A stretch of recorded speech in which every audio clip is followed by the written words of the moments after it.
ஒரு மகிழ்ச்சியான செய்தி. இதயம் நல்லெண்ணெயின் விலை லிட்டருக்கு ரூபாய் 105 குறைஞ்சிருக்கு.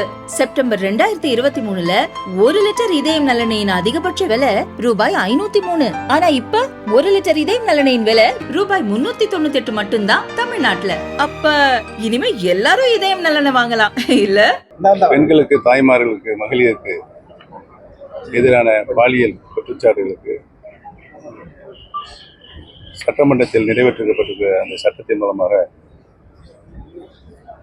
அனைத்து குற்ற நடவடிக்கைகளையும் கட்டுப்படுத்த இந்த சட்டம் வழிவகுக்கும் என்பதை தெரிவிக்கிறது. ஈரோடு இடைத்தேர்தல் உங்க தரப்புல வேட்பாளர் நிறுத்தப்படும். ஈரோடு சட்டமன்ற தொகுதியினுடைய இடைத்தேர்தலில் தேசிய ஜனநாயக கூட்டணி அங்கம் வைக்கின்ற கட்சிகளில் கலந்து பேசி எங்களுடைய முடிவை அறிவிக்கும். சார், இந்த நீட் தேர்வு திமுக ஆட்சிக்கு வந்தோட ரத்துன்னு சொல்லி அறிவிச்சுதான் ஆட்சிக்கு வந்தாங்க. இப்போ என்ன சொல்றாங்கன்னா, இது மாநில அரசு கையில கிடையாது, மத்திய அரசு நினைச்சாதான் நீட் தேர்வு ரத்து செய்ய முடியுது என்று முதலமைச்சரே பேசியிருக்காரு. திராவிட முன்னேற்ற கழகத்தை பொறுத்தவரையில் சட்டசபை தேர்தலுக்கு முன்பாக ஒரு பேச்சும் சட்டமன்றம் முடிந்ததுக்கு பின்னால் தேர்தல் முடிந்ததுக்கு ஒரு பேச்சுமாக இருக்கிறது என்பது நம்முடைய வாடிக்கையான நிகழ்வாக இருக்கிறது.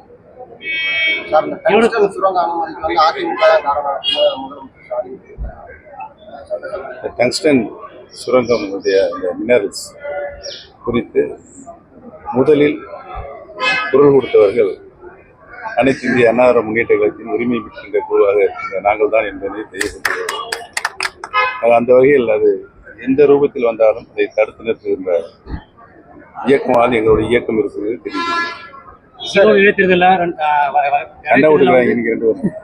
இடைத்தேர்தல திமுக திரும்பி வெற்றி பெற்றுச்சுன்னா 2026 ஒரு எடுத்துக்காட்டா இருக்கும் அப்படின்னு சொல்லி 2026 திமுக ஆட்சி தான், அதுல இனிமேலும் சந்தேகம் இல்லைன்னு சொல்லிட்டு முதலமைச்சர் சட்டமன்றத்தில் அவருடைய நிலைப்பாடு, மக்களுடைய நிலைப்பாடு வேறுபாடாக இருக்கும். சார், யார் அந்த சாருங்கிற விஷயம் ட்ரெண்டானதுல இப்போ எடப்பாடி பழனிசாமி தான் அந்த சார் சொல்லி சட்டமன்றத்தில் திமுக எம்எல்ஏக்கெல்லாம் அந்த போஸ்டரோட இருக்கிறாங்க. எப்படி பாக்குறீங்க? தெய்வம் நின்று கேட்கும், அப்பொழுது அனைவருக்கும் அந்த சார் என்பது யார் என்பது புரியும். வாக்களித்த மக்களை திமுக ஏமாற்று, வாக்களித்த மக்களை திமுக ஏமாற்றிச்சு அப்படின்னு விஜய் சொல்லியிருக்காரு அறிக்கை. அது இப்போதான் தெரியுதா? நம்முடைய அறிவில் விஜய் அவர்களுக்கு திமுக ஆட்சி நடைபெற்ற ஒரு ஆண்டு முடிவுன்ற காலத்திலே அது தெரிந்துவிட்டது. சார், சட்டமன்றத்துல நிறைய விஷயங்கள் விவாதிக்க இருக்கும் போது இவங்க யார் அந்த சார் அப்படின்னு சொல்லி விவாதம் போயிட்டு இருக்கும்போது இவங்க பொள்ளாச்சி விஷயம் திமுக காரங்க பேசுறதும் இவங்க சாருங்கிற விஷயத்தை பேசுறது எப்படி பாக்குறீங்க? அந்த 2 சார்கள் தான் கேட்க வேண்டும். எந்த சாரு?